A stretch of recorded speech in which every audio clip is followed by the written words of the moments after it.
नमस्कार मित्रांनो, तुमचं पीयू स्टोरी टेलर या चॅनलवर स्वागत आहे। जर तुम्ही आमच्या चॅनलवर नवीन असाल तर चॅनलला सबस्क्राईब करायचं विसरू नका आणि समोरचं बेल आयकॉन आहे त्याला प्रेस करून नोटिफिकेशन ऑल करायला विसरू नका। चला तर सुरू करू। टाळ्यांच्या आवाजात मी जरा फ्लॅशबॅकमध्ये शिरलो। ढगांच्या गडगडाट आणि विजेच्या कडकडाटानं सारा आसमंत गजबजून गेला होता। सुरुवातीला जेव्हा गाडी घराकडे निघाली तेव्हा तर वातावरण एकदम स्वच्छ होतं। मग अवघ्या 10 किलोमीटरच्या प्रवासातच वातावरणात कसा बदल झाला असावा हा प्रश्न माझ्या मनाला पडला। निघालो तेव्हा गाडीचे AC ऑन असल्यानं मीरा पेंगायला लागली होती। मीरा अर्थात माझी पत्नी। नुकतंच आमचं लग्न झालं होतं आणि त्यामुळेच आईबापांच्या प्रोत्साहनाने आमच्या दोघांचा रोज सैरसपाटा सुरू होता। सकाळी घरून निघायचं, सायंकाळपर्यंत परतायचं हा आमचं रुटीन। पण आज का कोणास ठाऊक बाबांनी मुक्कामाची ताकीद दिली होती, कारण आम्हाला उशीर होणार हे बाबांनी कदाचित अगोदरच टाळलं होतं। आजचं आमचं टूर शेजारच्या पाटण या जिल्ह्यात होता। पाटण डोंगराळ भागातील निसर्गरम्य ठिकाण, डोंगर, दर्या, नैसर्गिक धबधबे, एक भलं मोठं सरोवर, कितीतरी मनमोहक दृश्य पाटणच्या सौंदर्यात भर घालत होते। मीराने या साऱ्यांचा आज मनसोक्त आनंद लुटला होता। धबधब्याखाली भिजताना मीरा खूपच मोहक वाटत होती। मी थोडी स्तुती करत असती बडेबडेच नाक मोडत माझ्या कुशीत शिरली होती। त्यावेळी मला स्वर्गात फेरफटका मारल्याचा आभास झाला होता। कसं असताना दाम्पत्य जीवन असो, आम्ही दिवसभराची सैर आटपून हॉटेलमध्ये जाणार होतो, पण मीराने घरी जाण्याची जिद्द केली। प्रेयसीसाठी चंद्रतारे तोडून आणणारे भारतीय आपण, मग मी पत्नीची इतकी जिद्द मानू नये? आणि तसेही प्रवास स्वतःच्या गाडीनेच तयार करायचा होता। त्यामुळे मी बाबांची ताकीद विसरून घरी निघायला तयार झालो। आवरासावर करत आम्ही रात्रीचे 8:30 वाजले होते। अजून पुढे साधारण 4 तास म्हणजे रात्री 12-1च्या दरम्यान घरी पोहोचणं शक्य होतं। जायला उशीर होईल म्हणून मी गाडी एका ढाब्यावर थांबवली आणि जेवणाची ऑर्डर दिली। मीरा जेवणाची वाट पाहत बसली तोवर मी हात धुवायला वॉश बेसिनकडे गेलो। आमच्या टेबलापासून 4थ्या टेबलावर कडकड कापड घातलेला एक किस्सा बसला होता। तो मीराकडे निरखून पाहत होता। मीरा नजर चुकून एकटीकडे बघत होती। तो इसम टेबलावरून उठून आमच्या टेबलाकडे येऊ लागला। एव्हाना मी हात धुवून परतलो होतो तितक्यात अचानक लाईट गेली। मी मीराच्या खांद्यावर हात ठेवला तशी ती किंचाळली। अचानक काय झालं म्हणून ढाब्यावरच्या स्टाफने टॉर्च लाईट कंदिलाची शोधाशोध सुरू केली। ढाब्यावरच एक महिला कामावर होती। ती हातात कंदील घेऊन आमच्या दिशेने येत होती। केस मोकळे, दात किंचित पुढे आलेले। तिला बघून मीरा पुन्हा किंचाळली। तिनं आमच्या पुढ्यात कंदील ठेवला, केसांचा आंबाडा बांधत विचारणा केली, काय झालं बाईसाहेब? तितक्यात लाईटही आली। ती स्त्री केस समोर बांधून उभी होती। कडकड कपड्यातली व्यक्ती आपल्या जागेवर बसून आम्हा दोघांकडे बघत होता। इतर ग्राहकही बघू लागले। मी मीराला सांत्वना देऊन खुर्चीत विसावलो। तिचा हात हातात घेत विचारलं, काय झालं मीरा? ती किंचित खजील झाली। काही नाही म्हणून तिने वेळ मारून नेली। जेवण करून आम्ही पुढच्या प्रवासाला निघालो। ढाब्यावरच्या प्रकाराने दिवसभराचा थकवा, त्यामुळे की काय मीरा पेंगायला लागली होती। पेंगता पेंगता ती केव्हा झोपी गेली तिचं तिलाच कळलं नाही। विरंगुडा म्हणून मी एक FM सुरू केलं। FM वर रात्रीच खेळ चाली या दूर चांदण्याचा संपेना कधी या खेळ सावल्यांचा हे गीत सुरू होतं। क्षणभर वाटलं बंद करावा, उगाच मीरा दचकली तर, पण मग सुरूच असू दिलं, कारण मीरा गाढ झोपली होती। वाहनांची आवाजही एकदम बंद होती। बाहेरच्या वातावरणाच्या बदलामुळे मी AC बंद केला होता। हळूहळू पावसाचे थेंब सुरू झाले। विजा कडकडायला लागल्या। मी गाडी हळूहळू चालवत होतो तितक्यात धडाम असा आवाज झाला। गाडीचे हेडलाईट बंद झाले। तसे मी गच्च ब्रेक मारले। गाडी जागेवर थांबली। मीरा खडबडून जागी झाली। काय झालं सिद्धार्थ? मीराचा प्रश्न। काय नाही ग, का कोणास ठाऊक लाईट बंद झालेत, ऑन होईनात। किती लिंग आपलो आपण? तिचा दुसरा प्रश्न। 10 किलोमीटर, अजून अर्धा पाटण घाटात आहोत। काय? ती दचकली। आणि हे वातावरण अचानक कसे बदलले? तिचा पुढचा प्रश्न। कोणास ठाऊक, मी संक्षिप्त उत्तर दिलं। आता काय करायचं रे? बघू कुठली गाडी आली तर तिच्या उजेडात घाट पार करूया, मग पुढच्या पुढे पाहू।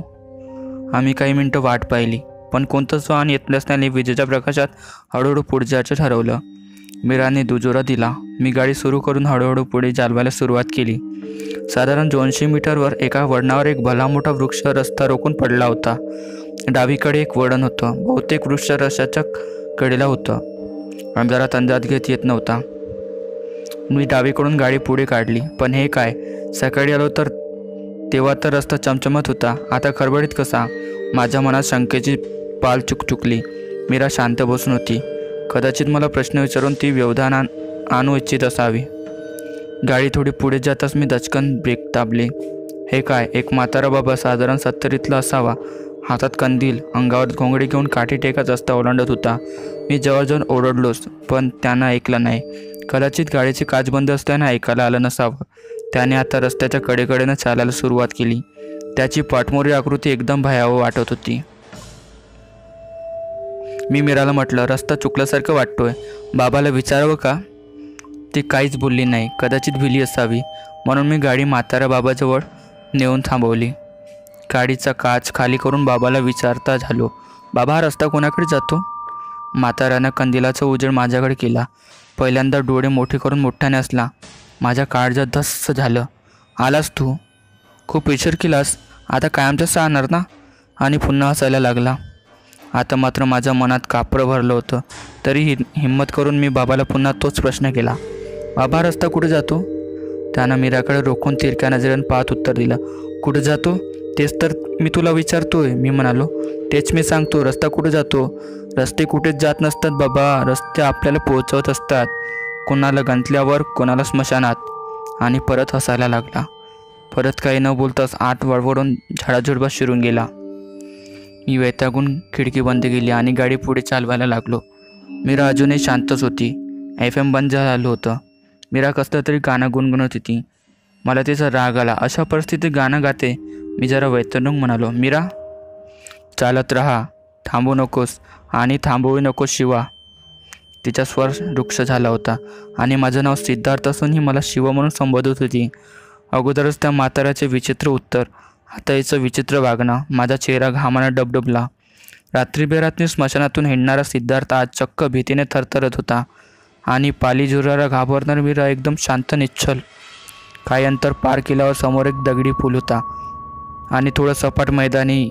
मी गाडी त्या मैदानातून वळून माघारी जाण्याचा मनोमन निश्चय केला.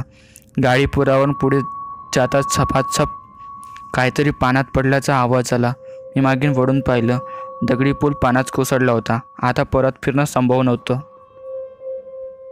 मी तसंच पुढे निघालो. पण हे काय? समोर वीज चमकल्याने उजेडच होत नाहीये.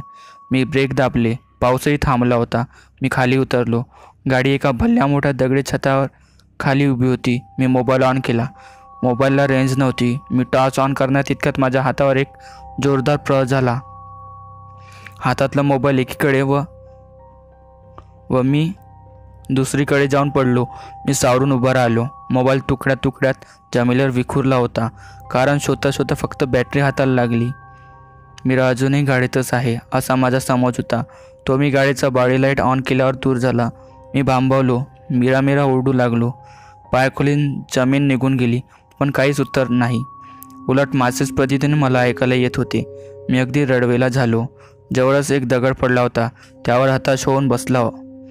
कुठून तरी घुबडाचा चित्कार कानावर पडत होता. मीरा दिसत नव्हती. विजांचं चमकणे बंद झाले होते. काळाकुट्ट ढगांमुळे अंधार मी म्हणत होता. अचानक पुन्हा एक प्रहार. आता मात्र मी सावध होतो. हळूच बाजूला झुकलो. तो एक वटवाघुळांचा थवा होता. थवा जसा उडत आला त्यावरून आत गुफा असावी असा मी अंदाज बांधला. मी येऊन गाडीत बसलो. गाडी स्टार्ट केली. अरे वा, लाईट ऑन झाले होते. लाईट ऑन होताच असंख्य वटवाघूळ घुबड फडफडत बाहेर पडाले. बरं मी गाडीत होतो, अन्यथा या हमल्यात रक्तरंजित होणं निश्चित होतं. मी गाडी थोडी मागे घेतली. लाईट ऑन ठेवून मोबाईल शोधला. जुडवजोड करून गाडी नीट लॉक केली. पुन्हा बाहेर आलो. तितक्यात पुन्हा तेच गीत कानावर पडले, जे मीरा थोड्या वेळापूर्वी गात होती. मी मोबाईलची टॉर्च लावली व आवाजाच्या दिशेने चालू लागलो. मोबाईल पुरेसा उजेड देत होता. मी एका छोट्या दरवाजातून आत शिरलो. प्रशस्त हॉलसारखी ती जागा. भिंतीवर कोरीव प्रणव चित्र रेखाटलेले होतं. चित्रावरून असं जाणवत होतं की या चित्राचे चित्रकार किंवा चित्र काढायला लावणारा रसिक आपली इच्छापूर्ती चित्र बघूनच पूर्ण करत असावा. गाण्याचा आवाज निरंतर येत होता, पण गाणारं कोणीच दिसत नव्हतं. हॉल एकदम रिकामा होता. हॉलच्या डाव्या कोपऱ्यात एक अगदी रांजण पडला होता. त्यावर दगडीत झाकण होतं. मी झाकण बाजूला सारून मोबाईल उजेडसाठी आत घुसवला. तसा मोबाईल माझ्या हातून सटकला व आत रांजणात पडला. पुन्हा घोर अंधार. आता माझं बाहेर जाणंही असंभव होतं. पण सुदैव मोबाईल आता विखुरला नव्हता, तर चक्क प्रकाशमय होता. रांजण खूप खोल भासत होता. मी पूर्ण झाकण उघडले. आतून गाण्याचा स्पष्ट आवाज येत होता आणि प्रकाशही. माझ्या पाठीमागे कर्कश आवाज होऊ लागला. अंधारात काय होतंय मला कळेना, पण पुढच्या क्षणी जिथे आवाज झाला तिथे जमिनीतून प्रकाश किरणवर आले. मी जवळ जाऊन पाहिलं, तो माझ्या मोबाईलचाच प्रकाश होता. ते एक तडघर होतं आणि तिथेच त्याच्या पायऱ्याही. गाणं बंद झालं होतं. मला मोबाईल आणायला आत जाणं भाग होतं. मी आत उतरायला सुरुवात केली. तसा माझ्या कानावर आवाज आला, आलास शिवा? खूप उशीर केलास. मला रस्त्यात भेटलेलं म्हाताऱ्याचं वाक्य आठवलं.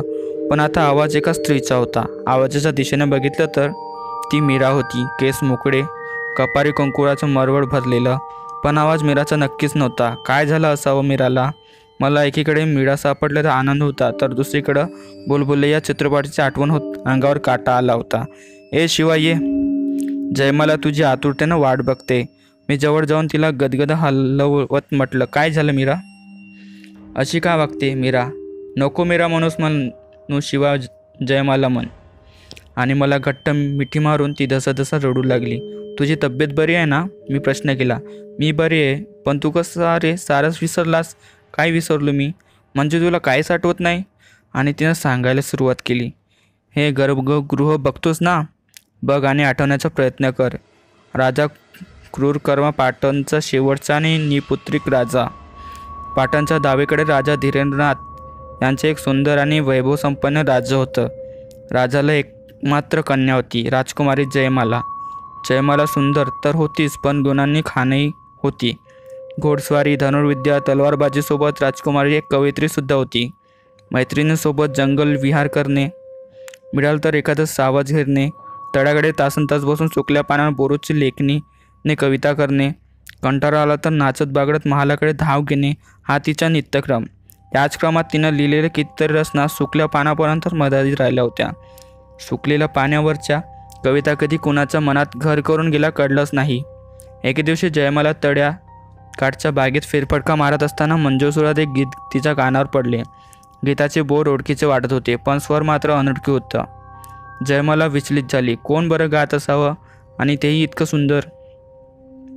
जयमाला सुराच्या दिशेने अंदाज घेत जाऊ लागली, पण संख्यांनी अडवलं, कारण इकडे येऊन बराच वेळ झाला होता आणि महालाकडे परत फिरणं आवश्यक होतं. जयमाला परत आली खरी, पण मनात मात्र ते गीत फिरत होतं. अचानक तिच्या ध्यानात आलं, अरे ही तर आपलीच कविता. कोण बरं गात असावं? आता तर ती अत्याधिकच विचलित झाली. सारी रात्री डोराला डोरा लागत नाही. सकाळी उठून ती रोजच्यापेक्षा आज लवकरच तळ्याकडे निघाली. लिहिलेल्या पानांची शोधाशोध केली, पण सारं व्यर्थ. एकही पान मिळालं नाही आणि आज काही ऐकायलाही आले नाही. तिचं मन खिन्न झालं. तिनं बोरू घेऊन नवी रचना लिहायला सुरुवात केली. सुंदर अशा 2 ओळी लिहिल्या. तितक्यात तिच्या कानावर ते सूर आले, पण आजही रचना मात्र वेगळी होती. जयमाला हातातील रचना तशीच अर्धवट सोडून पुन्हा त्या सूरदासाच्या शोधास बावरी झाली. खूप शोधाशोध केली. ती सुरांच्या दिशेने निघाली की सुरांची तिच्या अचानक बदलत असे. दिवसामागून दिवस जात होते. जयमाला रोजच नवनवे गीत ऐकत होती. हळूहळू जयमालाला त्या अदृश्य पुरुषांच्या प्रेमात पडल्याचा आभास होऊ लागला. सकाळी छेड खातच ती लाजू लागली. तिच्या प्रेमाच्या चर्चा स्वराज्यासह अत्तर राज्यातही पसरू लागल्या. तिचं लिखाणावरचं लक्ष लागेना. शेवटी लिहिल्या 2 ओळी तशाच वाढलेल्या पत्त्यासारख्या उडत्या झाल्या. त्यांना कधी पूर्णत्व आलेच नाही. पण एके दिवशी मध्यरात्री मात्र कमाल झाली. जयमालाचं तिचं संपूर्ण गीत ऐकायला मिळालं. अंतरा जरी जयमालाचा असला तरी गायकाने एक सुंदर मुकडा जोडून ध्रुपद पूर्ण केले होते आणि उर्वरित गीतही लिहिले होते. आणि आज तेच गीत गात होता. जयमाला कुणालाही न सांगता तळ्याकडे निघाली. जशी आवाजाच्या दिशेने जाऊ लागली तसतसा आवाज स्पष्ट होत होता. तिने सुराच्या शोधात आपल्या राज्याची सीमा केव्हाच पार केली होती. आता आवाज जास्त स्पष्ट येत होता. चांदणी रात्र असल्याने कुणाला बघू शकणे सहज शक्य होतं, परंतु त्यासाठी अधिकाधिक जवळ जाणं आवश्यक होतं. जयमाला न आवाज करता पुढे चालू लागली. समोर एका दगडी आसनावर एक रक्तवर्ण बलशाली पुरुष पाठमोरा बसून गात होता. जयमाला आल्याची त्याला अजूनही चावल लागली नव्हती. जयमाला पुढे होऊन त्याला स्पर्श करत तितक्यात तो पुरुष हाती खंजीर घेऊन जयमालाच्या पुढ्यात आक्रमक पवित्र घेऊन उभा राखला.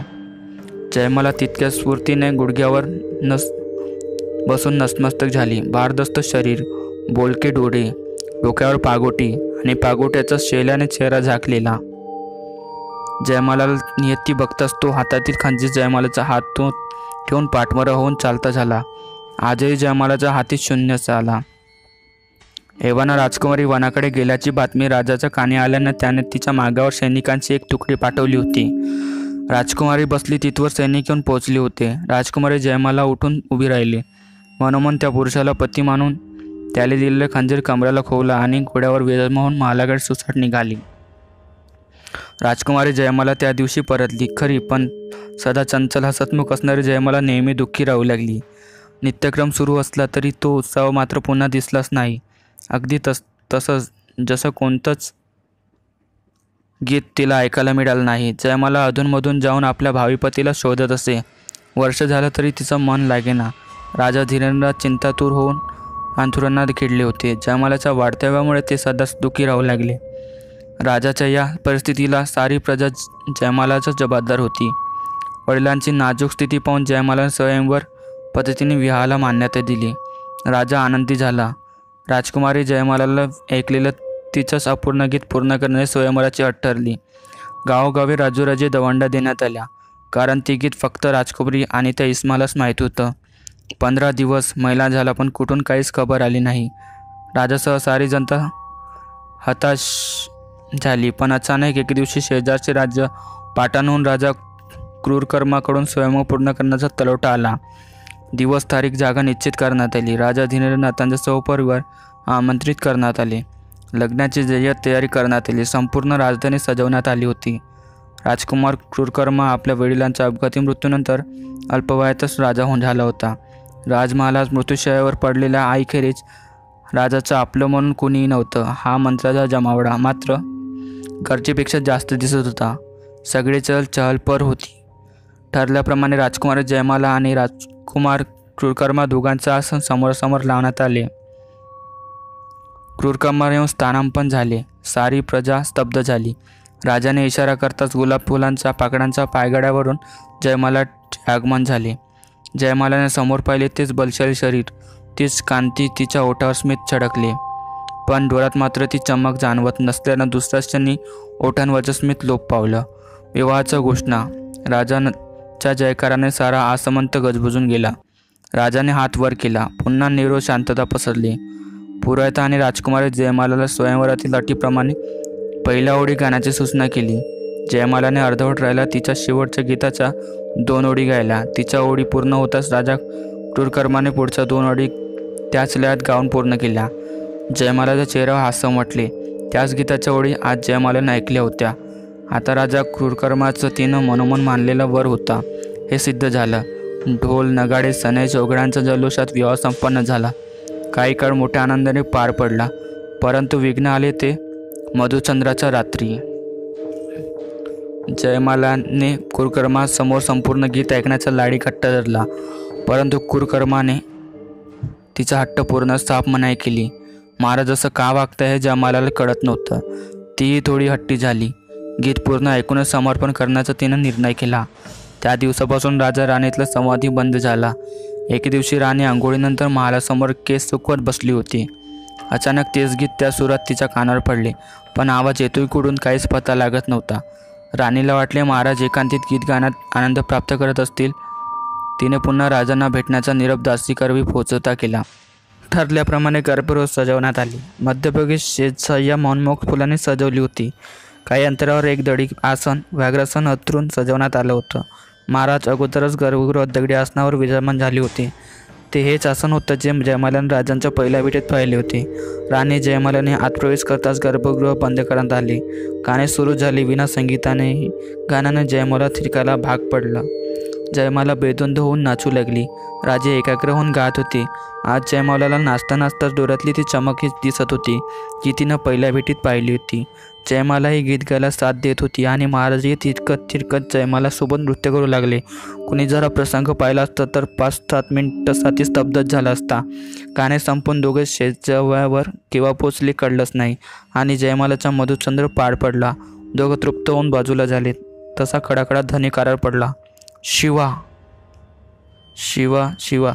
भिंतीने टरकलेला आवाज घुमत होता. जयमाला वस्त्र सांभाळत उभी राहिली. समोर बघते तर काय, अंधाऱ्या कोपऱ्यातून राजा कुरक्रमासमोर आले. जयमाला संभ्रमात पडली. राजा कुरक्रमासमोर आहेत तर आपण कोणाला सर्व प्रदान केलं? हुबेहूब राजासारखा दिसणारा हा तेजस्वी पुरुषी कोण? आपण पहिल्यांदा ऐकलेलं गीत आणि आजच्या गीतात साम्य कसं? डोळ्यांची चमक आणि महाराजांनी त्यांना शिवा म्हणून का संबोधले असावं, असे कितीतरी प्रश्न. राजाचा आवाज ऐकताच टपटप टपटप निवडत सैनिकांनी गर्भगृहात प्रवेश केला. राजाचा इशारा मिळताच अंतरावर पूर्वरत पडलेल्या शिवाला उचलून दगडी आसनाजवळ आणण्यात आलं आणि क्षणाचाही विलंब न लावता त्याचा शिरच्छेद करण्यात आला. सारा गर्भगृह रक्ताने मांडला होता. जयमालाला प्रतिकार करायलाही वेळ मिळाला नाही. जयमालाची स्मृती लोप पावली. ती तिथेच गळून पडली. एका सैनिकाने जवळ पडलेल्या संदुकीतून लोखंडी बेडा व साखळी काढून अचेत जयमालाच्या हातापायात व गळ्यात अडकवल्या. बेडा अशा चमकत होत्या जणू त्यांचा वापर निरंतर होत असावा. बेडा अडकवून राजासह सारे सैनिक गर्भगृहातून बाहेर पडले आणि गर्भगृह कामाचे बंद झाले. डोळ्यांची चमक, गीताचे बोल, सूर आणि जयमालाची तरवेज बुद्धीने शिवा हा जयमालाने मनोमन मानलेला वर होता हे जरी सिद्ध झालं असलं तरी राजाने कवितेच्या ओळी कशा पूर्ण केल्या? जंगलात पाहिलेलं आसन गर्भगृहातच का ठेवण्यात आलं आणि राजानं धोक्याने जयमालाशी विवाह का केला? हे सारं अनुत्तरीच होतं. इतकं करूनही राजाला जयमालाशी सहवास करताच आला नाही. या साऱ्या गोष्टीचं रहस्य पाटांच्या त्या गर्भगृहात जणू बंद झालं होतं. कालांतराने राजा कुरकर्माचा देहांत झाला आणि पाटांचा राजा निवृत्तीस राहिला. पाटांची प्रजा पाटांनी राजधानी सोडून डोंगरमाथ्यावर वस्ती करून राहू लागली. आज त्याच वस्तीने पाटण जिल्ह्याचे रूप घेतले आहे. मूळ पाटणचे ऐतिहासिक अवशेष दऱ्याखोऱ्यात झडाझुडपात गडप झाले. बरेच दिवस भूतप्रेताच्या कथा तिथे पचलीत राहिल्या. कोणी तिकडे फिरकतच नव्हतं. पुरातत्व विभागाने एकदा पहल केली होती खरी, पण स्थानिकांनी विरोधामुळे पाटण पुन्हा काळोखात गडप झालं. मीराची कहाणी बंद झाली तशी बाहेर प्रचंड वीज कडाडली. गर्भगृहाला थोडं खिंडार पडलं. बाहेरच्या धबधब्याचा आवाज येऊ लागला. वटवाघुळांचा थवा पुन्हा आत आल्याचा आवाज आला. मीराच्या तोंडून पुन्हा तेच गीत सुरू झालं. मी साथ देऊ लागलो, नाचू लागलो, गाऊ लागलो. मोबाईलचा उजेड हलका मंद झाला होता. आम्ही गात नाचत जवळच्याच एका दगडी शय्येवर सहवासवत झालो, जसे जयमाला व शिवा झाले होते. आमचाही मधुचंद्र त्याच गर्भगृहात संपन्न झाला होता. सकाळ होईपर्यंत आम्ही तिथेच पडून होतो. दुसऱ्या दिवशी आम्ही सायंकाळपर्यंत घरी पोचलो. ठीक 9 महिन्याने आमच्याकडे पुत्ररत्न प्राप्त झाले. मीराने त्याचं नाव शिरकर्मा ठेवलं. का ठेवलं माहीत नाही आणि मी विचारही नाही केला. तिला हे सारं कसं माहीत हेही कधी विचारलं नाही, कारण माझी गृहस्थी चांगली सुरू होती. मग मी का रहस्यमयी प्रश्न विचारून चक्रीवादळ निर्माण करून घ्यायचं? आज या घटनेला 30-35 वर्ष पूर्ण झाले होते. माझ्या आजूबाजूला टाळ्यांचा गडगडाट होत होता. मी फ्लॅशबॅकमधून बाहेर आलो. आज आमचा पुत्र शिवकर्माने पाटणचा कलेक्टर पदाचे सूत्र हाती घेतले होते. त्याचाच हा समारोह होता. मीराच्या डोळ्यातून निरंतर अश्रू वाहत होते. मीराचे डोळे पाटणला योग्य वारसा दिल्याच आनंदाने तर अश्रू राहत नाहीत ते ना, असं मला वाटू लागलं. पण तेही एक रहस्यच.